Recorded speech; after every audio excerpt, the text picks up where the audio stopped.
friends, welcome back. Amutha Samayal. இன்னைக்கு நம்ம என்ன பார்க்க போறோம்னா egg fried rice தான் பார்க்க போறோம். வாங்க இதை எப்படி பண்றதுன்னு பார்க்கலாம்.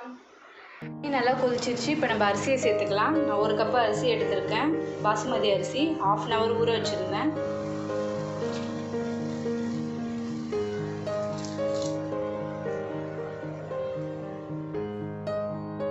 எண்ணெய் ஊற்றிக்கலாம், அப்பதான் ரைஸ் ஒட்டாம வரும்.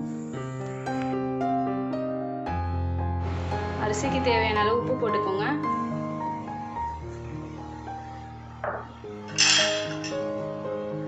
நல்லா மிக்ஸ் பண்ணி விட்டுருங்க. ரைஸ் நல்லா வெந்துருச்சு. இப்போ வடிச்சுக்கலாம். ஒரு பேன் வச்சு எண்ணெய் ஊற்றிக்கோங்க.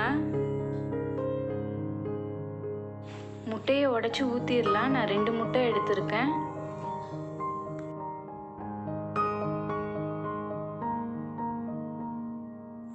இப்போ இது ஒரு பொடி மாஸ் மாதிரி பண்ணிக்கலாம். இதுக்கு தேவையான அளவு உப்பு போட்டுக்கோங்க, கொஞ்சம் மிளகுத்தூள் போட்டுக்கோங்க, போட்டு நல்லா மிக்ஸ் பண்ணி விடுங்க.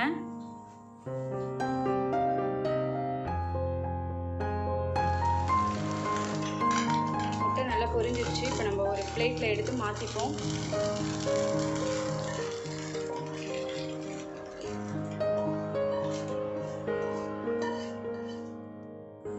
அதே பேனில் எண்ணெய் ஊற்றிக்கோங்க. ஹை ஃப்ளேம்லேயே வைங்க, அப்போ தான் ஃப்ரைட் ரைஸ் பண்ணும்போது அந்த காயெல்லாம் வேகிறதுக்கு கரெக்டாக இருக்கும். இப்போ வெங்காயம் போட்டுக்கலாம். 1/2 டீஸ்பூன் இஞ்சி பூண்டு பேஸ்ட்டு போட்டு நல்லா அதை வதக்கிக்கோங்க, பச்சை ஸ்மெல் போகிற வரைக்கும். ஃப்ரைட் ரைஸுக்கு தேவையான காயை ஒன்று ஒன்றா சேர்த்துக்கலாம். கேரட் போட்டிருக்கேன், பீன்ஸ் போட்டிருக்கேன், போட்டு நல்லா வதக்கிக்கோங்க. குடமிளகாய் எடுத்திருக்கேன், அதையும் போட்டுக்கலாம். கோஸ் எடுத்திருக்கேன், அதையும் போட்டு நல்லா வதக்கிக்கோங்க.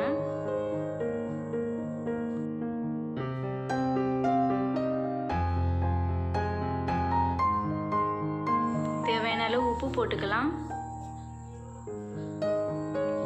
உப்பு போட்டு நல்லா மிக்ஸ் பண்ணி விட்டுக்கோங்க.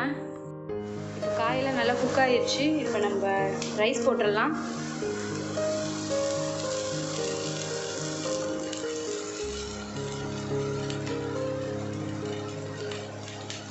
கிளறி விடுங்க.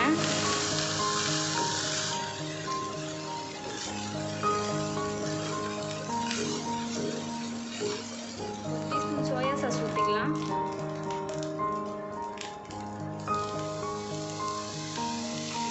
போட்டு நல்லா மிக்ஸ் பண்ணி விடுங்க.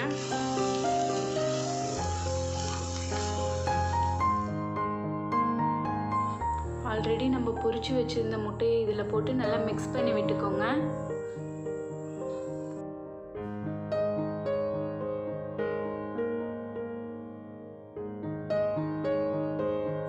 கடைசியாக நம்ம மிளகுத்தூள் 1/2 டீஸ்பூன் போட்டு நல்லா கிளறி விட்டுக்கலாம்.